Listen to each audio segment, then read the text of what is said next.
Today, Precarious plays Fire Emblem!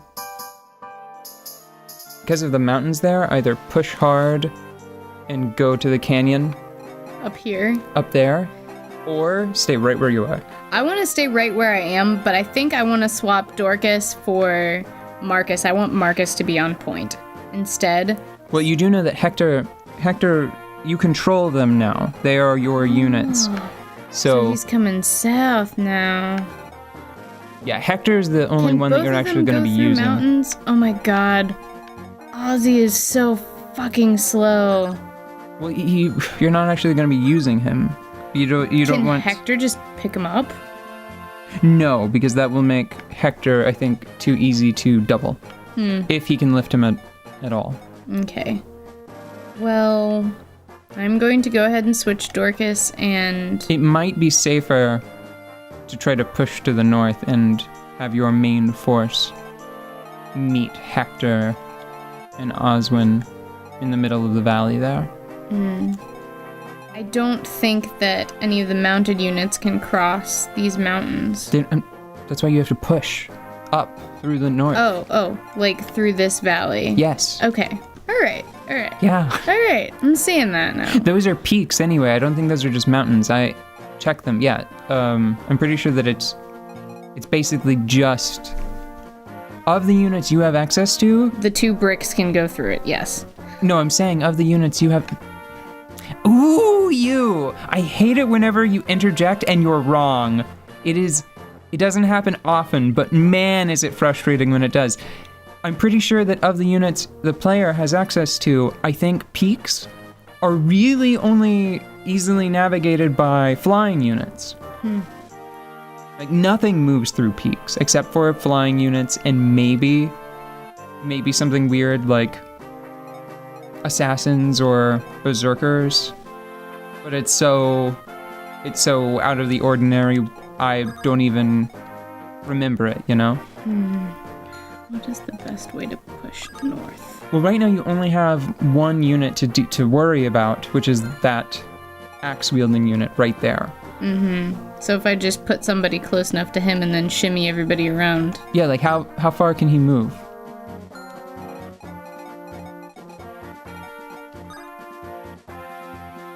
That coverage is better than I thought it was going to be. Don't forget you can have... If you just put Eliwood in range of that guy and make sure that he has his, the not rapier equipped, you can have Lowen or Marcus pick up Rebecca and just run her past everyone. Same thing with the Axeman that's lagging behind a little bit. That'll work. Yeah. That should work. So we'll put Eliwood like here. No, further to the north, because the north is the goal. Yeah. Yeah. And then we'll put... And make sure he has the right item equipped. Yes, Yeah. okay. Wait there, and then... Also, you need to, whenever you have a second, drop by that armory. This one. Because I'm worried that Eliwood is going to run out of sword because he's been doing so much of the work. This isn't like Awakening. You have to rescue instead of join up. I know what you were trying to do there. So rescue Rebecca. And then I can still move. Right, because it's I think that's Cavalier specific. Cavalier and Paladin specific. Okay. Nothing is gonna happen to him, so... Although, how far can Dorcas move? Oh, you can't check, can you? No. Dang it. Okay. Go ahead and move there, because I have another trick that might... If Dorcas can move far enough, or Bartra, whoever is closer there. So, move to Dorcas. Okay, go right below Marcus. And then pick her up and then drop her? Yes, to the left. Take Rebecca, drop her there. There. We are the clever. Okay. That's a very unique to Fire Emblem little dance, like the old rescue and take and drop dance. It's very peculiar. Do you think I really need to rescue him? Nah, I mean, how can he move at least behind Eliwood? Yeah, he can. Yeah, then just put him there and he'll be fine. Dude can walk. All right. So, the thing that I wanted to talk about last time is the way experience works in Fire Emblem, especially this one and like Path of Radiance and I think Dawn of Radiance. Path of Radiance has like one of my favorite systems of getting around it, though. Mm-hmm. Hector should probably just charge to the south and start trying to kill the spearmen. Here? Yeah. Okay. What? Is that... Oh, no, it's not. Okay. He can use... What? Is it ranged? Is that what you... I was wondering if it was ranged, and I was wondering if it was his, like, famous cursed axe, because that thing will bite you in the ass. No, you don't get... I think that's called the Devil's Axe? Devil's axe, yeah. Hold on just a second. Should I do the trick where they attack him and I just wait here, or should I try? Well, what kind of damage does he deal? And no, that's the wolf bale is roughly equivalent to. It is roughly equivalent to, the rapier. I think I'm going to cut down this archer. No, don't do that. Because not only is it not going to work, but you should try to move in such a way that you can conserve those wolf bale charges, because it's a unique, very helpful weapon. Here's a question. What? If someone attacks you and then you counter, Yes. does that use up a charge of your weapon? Yes. Copies. Okay. It also sucks because he's strong enough, or he's fast enough to double them, but not strong enough to just fell them in one hit, which would be much nicer. Well, I'm going to go ahead and smite this dude. Okay. Yeah. And you should just worry about moving Oswin out of the way of the spearmen to the east. Okay.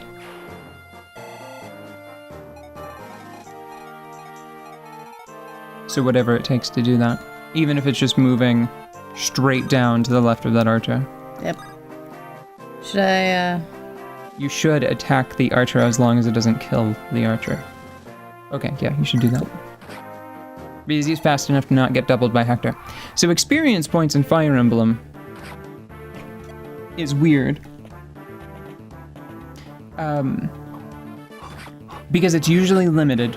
It's extracted from enemies whenever you fight with them, or whenever you beat them, you get even more experience. And because there are a limited number of maps in many of the entries, and this one in particular,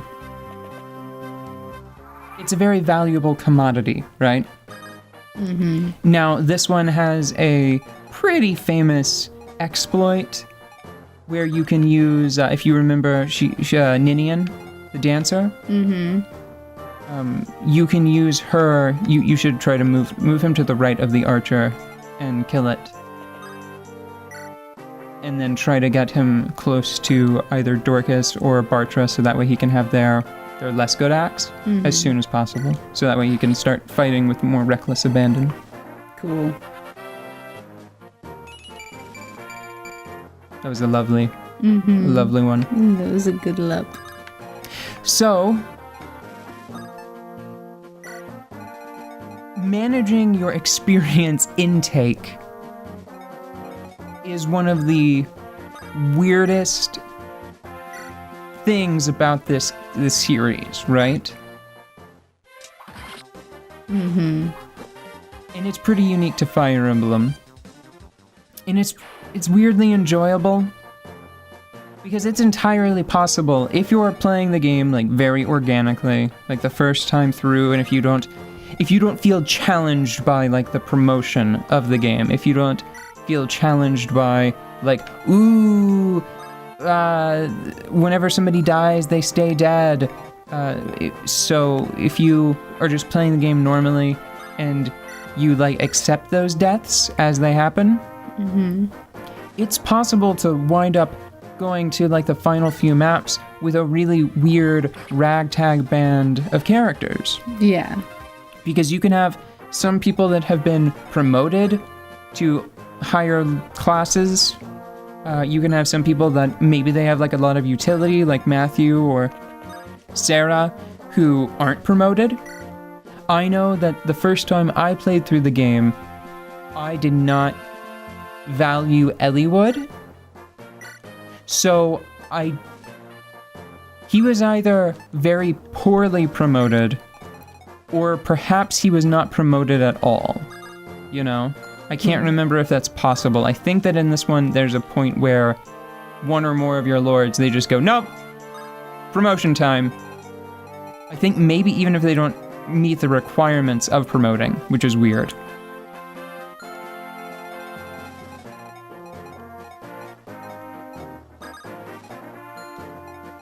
So, it's fun understanding the way the experience system works and the class system works and the promotion materials, the promotion objects work. It's cool getting to the final battle and having like your team of ass kickers, right? That are at max level. But it's this weird, fleeting, perfect state that you can only get to in like the last few moments of the game. Yeah. Basically. Hey, like the last few maps. I'm at the grocery store, you need like peanut butter or iron jelly or iron You should back bread. out. You should back out in between episodes. We'll check the following things and then we'll come back. So they have the iron of all of the basic weapons. Yes. Rebecca might need a new bow. Elliewood definitely is going to want the iron sword. If Bartra or Dorcas, no, don't end. Back away. Press B right now. Okay. Oh, I have to go use the toilet. Okay. All right. Because that scared me. It pushed me right to the brink. Ugh. Standing overlooking down Brown Valley. Ugh.